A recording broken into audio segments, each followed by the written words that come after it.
It's time to take a ride on the Steelers Afternoon Drive with our co-hosts, Alan Saunders and Zachary Smith.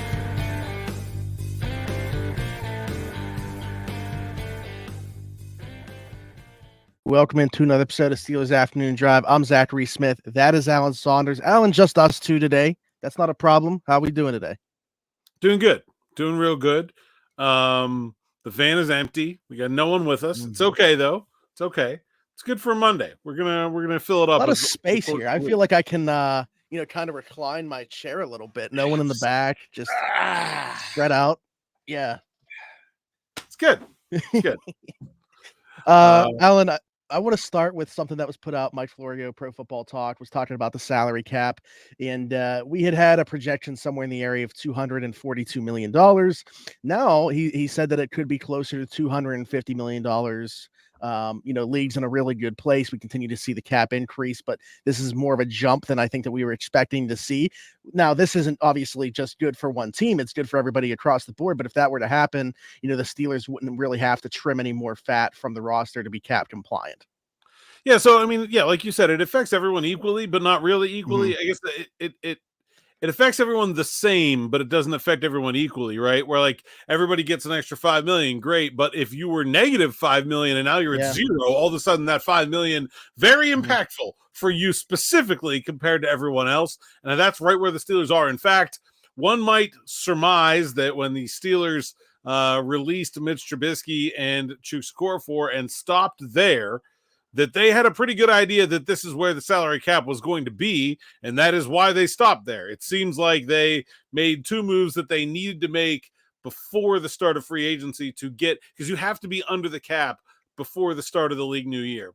Then after that, look, down the road, they're still going to need to clear another almost $20 million in cap space to do things like sign the draft class, account for people on the injured reserve, sign a practice squad, fill the bottom of the roster. Like they need more space down the road. But in terms of like the things they were going to need to do before March 13th, it seems like they could be done. And that's probably a pretty good sign, because now it leaves all those moves that we've been kind of talking about. Like, what are the Steelers going to do with Patrick Peterson, Allen Robinson, Cam Hayward? Those moves where it's like, they will now have a very clear idea of, okay, well, do we want to have Allen Robinson, or do we want to save that $10 million so we can sign Jalen Johnson, right? Like, they will have a very clear A or B option where there's no money that they owe that they have to account for in those moves. It'll literally be one for one. And I would take Jalen Johnson in the scenario. Wow, tough scenario that you're putting out there for the fans to answer, Alan. Absolutely. I think that's the interesting thing, though. And people are going through these hypotheticals and putting together like mock free agencies. Actually, something that I've thought about doing, like, because a lot of people do mock drafts, but like kind of putting them together and doing like an entire mock offseason. I think that would be really interesting. Also, Alan and I were talking about this before we started recording. Let us know in the comments if this is something you'd be interested in, like doing live mock drafts on here, whether that's like literally live with participation from the comments, or Alan and I just recording it and talking through the picks. Let us know in the comments what you think about that.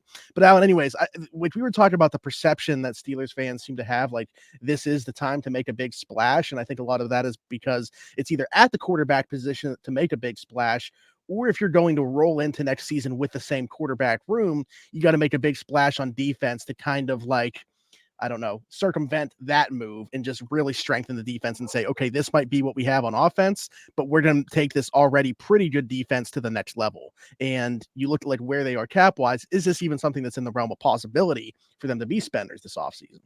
No, not really. I mean, they don't have any cap space. They're at zero is basically the best case scenario. They're at zero right now. Functionally, they'll be somewhere around 18 million over the cap, even with this improved salary cap projection. So no, they don't have, like, to talk about Kirk Cousins, like $45 million is not possible for the Steelers. Like, they just cannot pay that. They can't. You're talking about trading TJ Watt.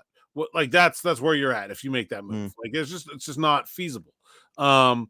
Can they make some room to make a signing? One big one, like a L'Jarius Sneed or a Jalen Johnson, or maybe I'm not as up to date on which tackles would be out there in that realm, but yes, absolutely. They can probably make enough room. Like I said, they clear about 10 million with Allen Robinson. I think that's kind of a no-brainer. Cam Hayward, Patrick Peterson, both guys who I think deals are ripe to be reworked. I expect Cam Hayward to sign an extension at some point this offseason. I think Patrick Peterson is in the same boat. I think they'll find a way to make it work with him and the money. But so you've got to find a way to make some moves.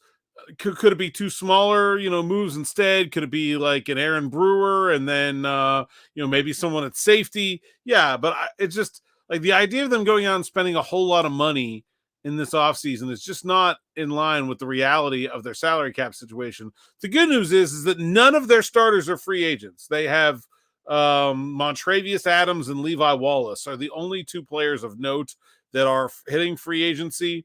And so they don't really need to fill holes. Usually that is the way the Steelers have operated, is that free agency is to fill holes and they draft for the future. They don't really have that many holes to fill. Maybe I guess you could consider cornerback one of them, especially if things aren't going to work out with Patrick Peterson. But really, I mean, they don't have, and Montravius Adams, I think they would like to have him on back, but it's pretty clear that Keanu Benton has stepped up and has earned at least a piece of that role, if not all of it. And so do they really need to spend money to bring Adams back for what is, kind of a part-time gig anyway? I think they're in okay shape with the salary cap, but they are not flush. They do not have money to go make big, splashy free agent signings. And I don't think that, that's not the way the Steelers have done business. And I think I just see a lot of people like saying, oh, the Steelers would never do that, like, because they wouldn't want to. The Steelers don't do that because they pay their own free agents instead of letting them go, because they draft good players and they want to keep them. And they never have enough money to get that money. You have to not sign your own draft picks. You have to have, cap space because your draft picks didn't work out and you didn't re-sign them. Like, re-signing first-round draft picks and second-round draft picks is expensive. And when you don't do it, that's the only way you get cap space. One of the reasons the Steelers have been more active in free agency the last couple of years is because we've seen Terrell Edmonds, Devin Bush, Chase Claypool, a bunch of high draft picks that they moved on from instead of re-signing. So they had the salary cap space to sign guys like Larry Ogunjobi, Patrick Peterson, Isaac Seumalo. They would have never done that before because they would have been re-signing their own guys because they hit on their draft picks. So this is not a philosophical thing. The Steelers don't spend money in free agency because they're good at the draft and they spend their money to retain their own guys instead of going to get other people's. And I don't expect that to change this year. In fact, I'm expecting a fairly quiet free agency period from the Steelers.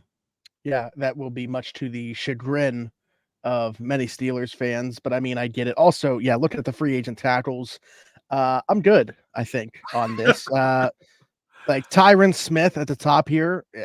How old is he? Like 50, I think, going into next season.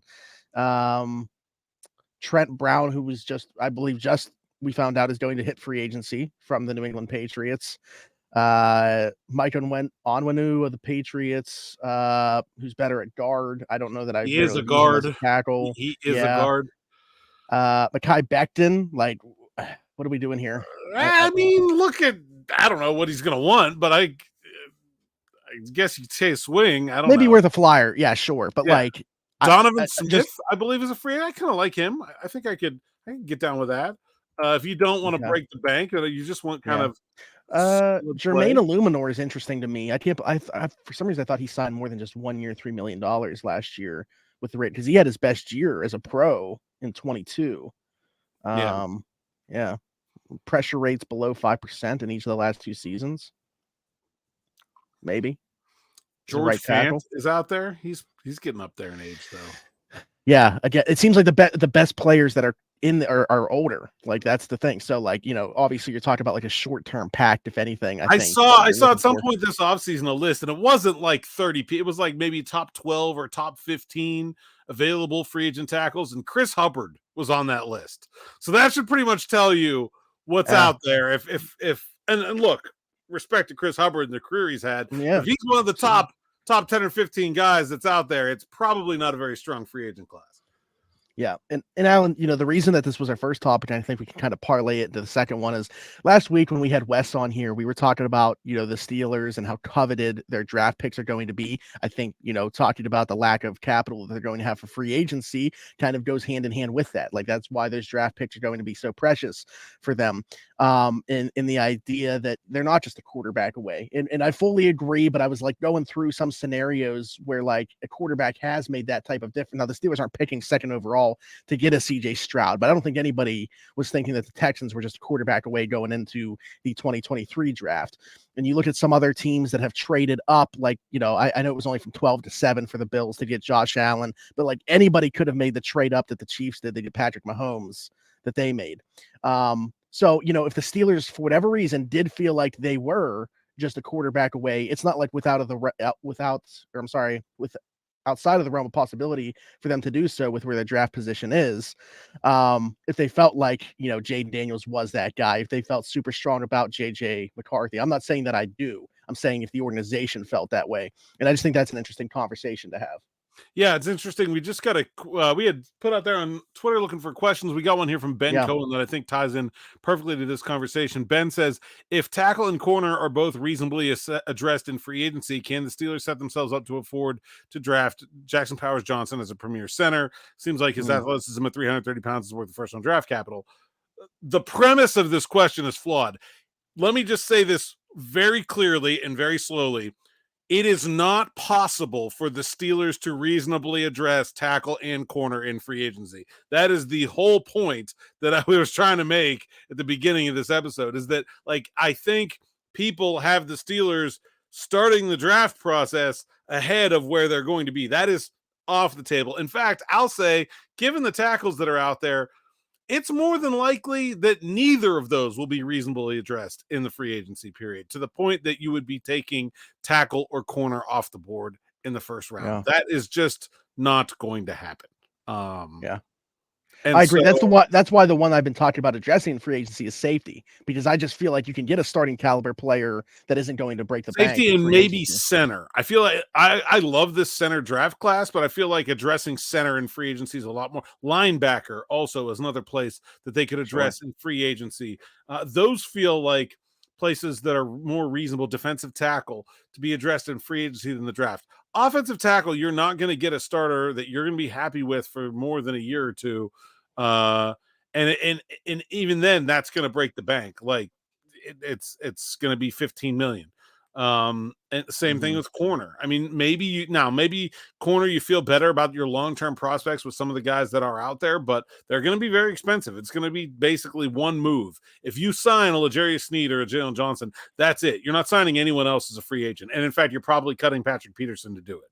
So like there's not enough money out there to do those things. So I think that really should frame the conversation about whether the Steelers are a quarterback away, because like I think people have like a different team in their head that they're calling a quarterback away. This team right now with Dan Moore at left tackle, with Patrick Peterson, and I don't even know who the other starting corner is. I guess I don't think that Darius Rush, I guess, would be the third corner.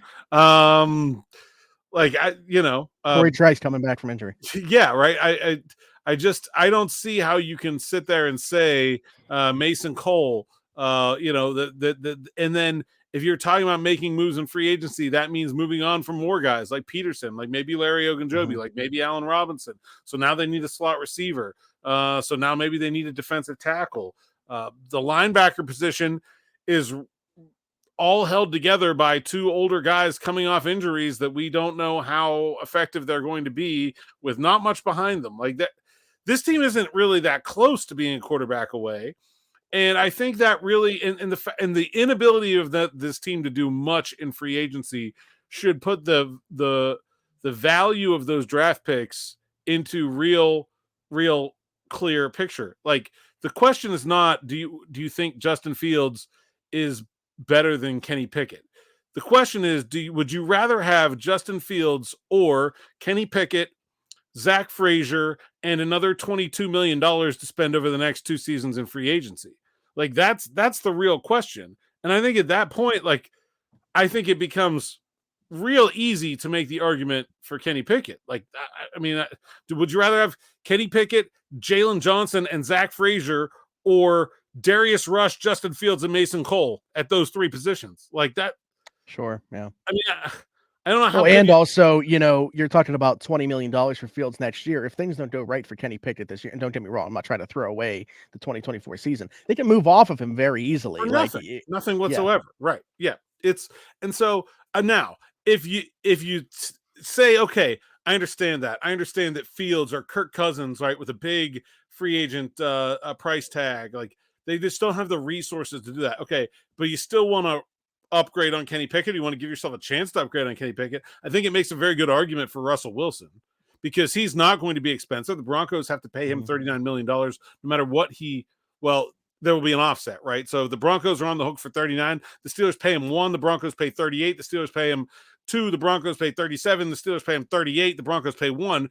Outside of bidding for another team to get him, there's no reason for the Steelers to pay him any more than they have to. And really that bidding doesn't really matter, right? It's just about how much of an opportunity they could provide to him. Now, maybe because they seem to be sort of dead set on giving Kenny Pickett another chance to win the job. Maybe a team like the Raiders who would say, Aiden O'Connell, no, we don't care about that guy at all. Come on, Russ, be our guy.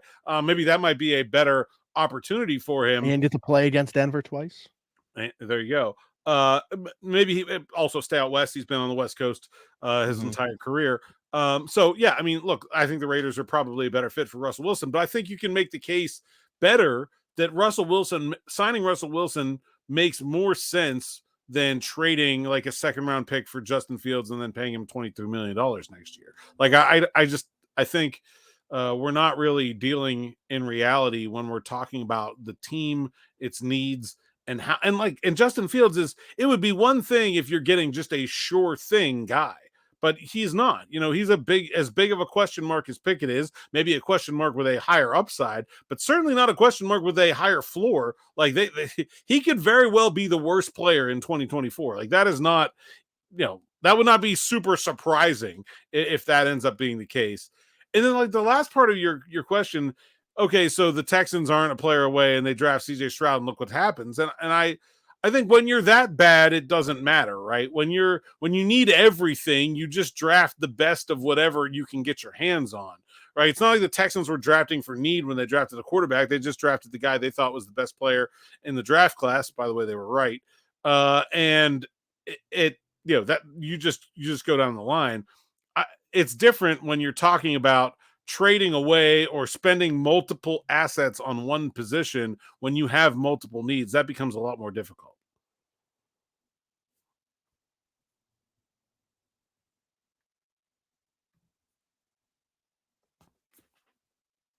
That was random. Yeah. I lost you. What did you see? It just kept talking, and then my browser refreshed. The page refreshed. All right. I'm here. I think we're still recording. This could be bad. Well, yeah, I mean that's a good point. They definitely were right. Look at the rookie season that CJ Stroud just had, and certainly, the Steelers are not in the same position going into the 24 draft that the Texans were in 23. By the way, a name that came up that you guys wrote about at Steelers Now at center, to me, that's very interesting. Obviously, some Arthur Smith ties with Tennessee. Aaron Brewer, who's hitting free agency, I think would be interesting too. And they have his market value, like projected contract, and if how accurate is this going to be? But like, sign me up if it's this. 3 years, $15 million. Sounds about right. Also, maybe a little bit high. I think. I think it may be less than that. Center market is not strong. I think Steelers fans because of the Steelers' history at the center position and how good they've been for 100 years. I think Steelers fans generally overrate the impact of centers.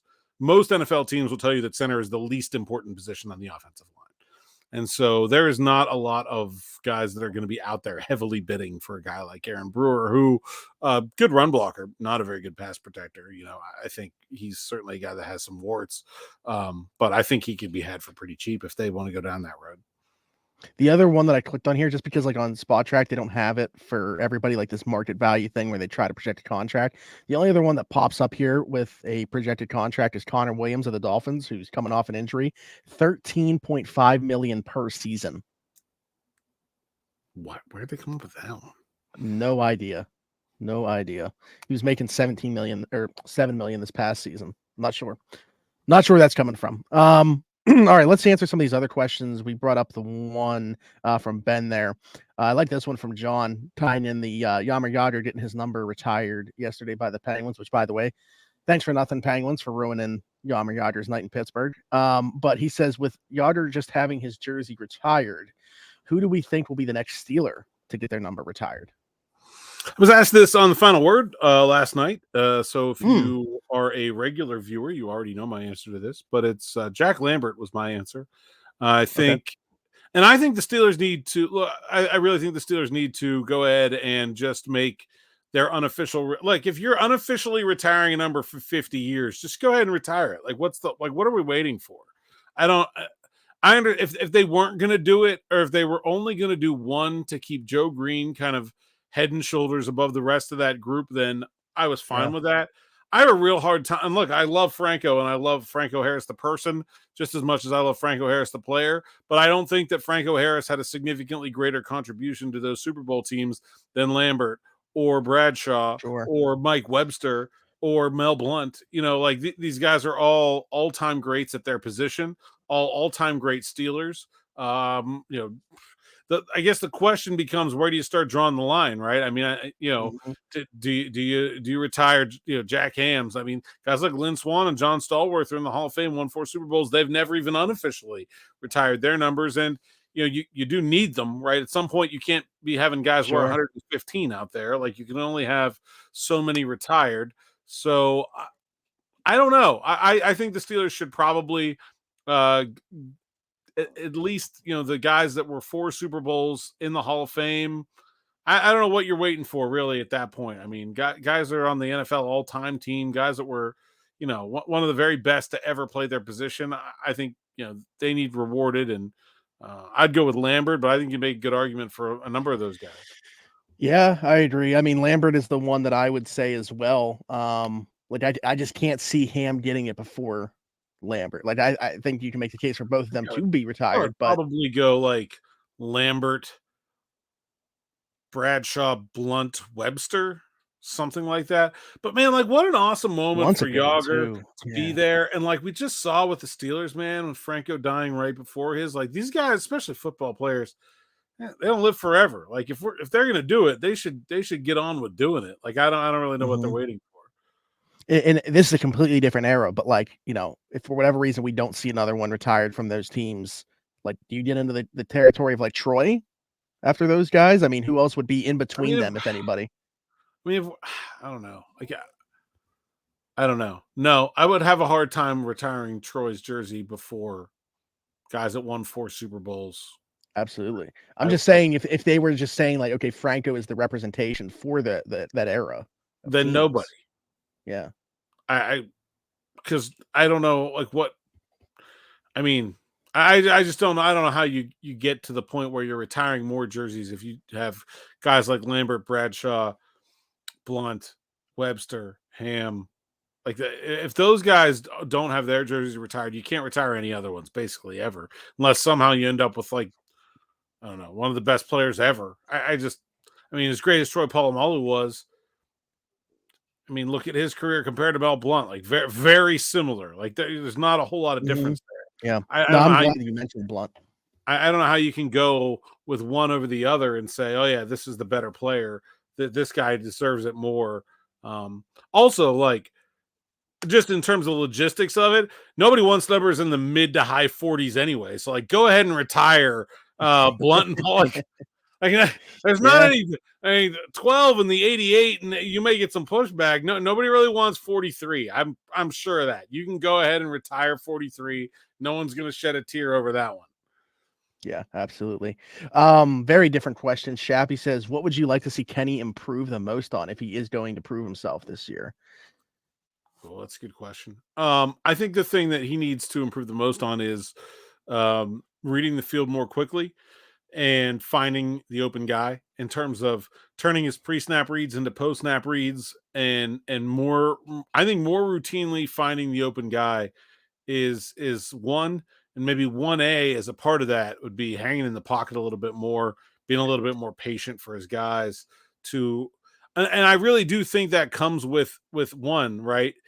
Yeah. It's a lot easier to hang in there and know that you're going to take a hit if you know the guy is going to be open if you just give him another second. Okay, but if you don't see that, if you're just seeing, I don't see anybody open, then when you start to feel pressure, you're going to bail, right? They're related. Like I've seen Kenny Pickett stand in there and take huge hits to make throws. He's not afraid. He's bailing because he is not seeing that a guy is about to be open and that it makes sense for him to take that hit to make that throw. It all comes back to the reading of defenses and finding open guys. And I really think that is the whole story when it comes to Pickett. There's nothing. I mean, look, does Justin Fields have like better physical tools? Yeah, sure. But there's nothing physically wrong with Kenny Pickett's tools. Like his tools don't pale in comparison to guys that are having success in the NFL. I look at a guy like Joe Burrow, like they're not that different physically. They're very similar, right? And so, I mean, Burrow maybe has a little bit stronger arm, but it's not a big difference. Like the big difference is that Joe Burrow is processing through his reads and making the smart play and doing a lot of good things more routinely than Pickett is. So I really think that's where almost all of the improvement has to come from. I'm not really sure where else there is for it to happen, but that's got to be a big part of it. Yeah, the second part that you mentioned there was honestly what I was thinking about, was just being able to hang in the pockets and not bailing on clean ones. And I wonder, I'd like to get your take on this, and maybe it's already been, I'm sure it's been given already, but like how much of that is just breaking bad habits that he got away with in college? Sometimes he'd be able to do that just because of, one, the competition level, obviously playing where at Pitt in the ACC, not to say that that's, some scrubs that he's playing against or anything like that, but he was a better player than he was going against now. And like how much of that was just him being able to get away with it at Pitt that you can't get away with in the NFL? I don't really think it was that. I think it's a lot more that one, I think his offense at Pitt was better. Like at least compared to the level of competition. No, yeah. Like his offense was getting college wide receivers open against college defenses a lot more than his Steelers offense was getting wide receivers open against NFL defenses, right? Like so that's part of it. I think the other part of it is just in college, like defenses don't change that much. If you watch a team like when I was preparing for college football, I would watch a team's defense on tape for like 15 plays. Like you get a couple third downs in there, maybe they'll do something different. But for most of the time, what a team is going to do. They don't do that much. They don't disguise it. And not only do they not disguise it, like they don't have that much variety. NFL teams, at the flip of a hat, you'll have a team that plays nothing but, cover two all season. And then all of a sudden they'll be like, hey, here's what it is. It's quarters match. That's what we're going to play this game. Something totally different. And then, halfway through the game, when the Steelers finally adjust to that, they're like, all right, it's cover two man. Like they can all change defenses whenever they want. They have DBs that will change the defense on the field in reaction to something that the Steelers have done. And so there was a play in the Super Bowl where the 49ers did a made motion where they were trying to use that motion as a man zone indicator, right? And I think it was with Isaiah Pacheco, and Fred Warner just up and decides that he's gonna leave his zone to go run with Isaiah Pacheco in motion because he thinks it's fake motion and he's going to come back eventually. And so then Warner goes out there, runs the fake motion with Pacheco, comes back to his home in the zone, and now Brock Purdy thinks it's man defense, it's zone defense. Nobody does that in college. Nobody does anything like that in college. And so I think the difference is these pro defenses are so much more sophisticated, and Kenny hasn't really had the apparatus around him to have, like, he didn't have anybody teaching him. Like, he didn't have any quarterback development. And so he needs that development. He needs that coach that has done it. That's one of the reasons why I think the offensive coaching hires have been a little bit underwhelming. I hope that Tom Arth can be that guy, but I really would have liked to have a been there, done that pass game coordinator type that we could really sit here and say, well, he absolutely should be able to develop this in Kenny Pickett in a way that hasn't. But yeah, I don't think it was bad habits. I just think it was this, the transition to the NFL being very difficult and Pickett not doing things that he hasn't done before.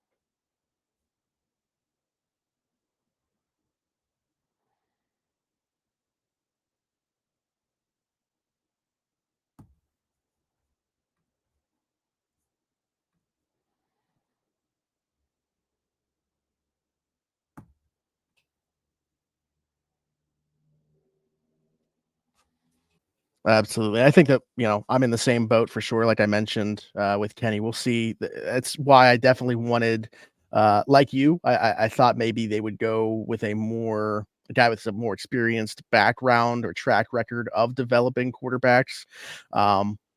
But Tom Ark could definitely work out. The last thing I want to bring up, Alan, this is a question.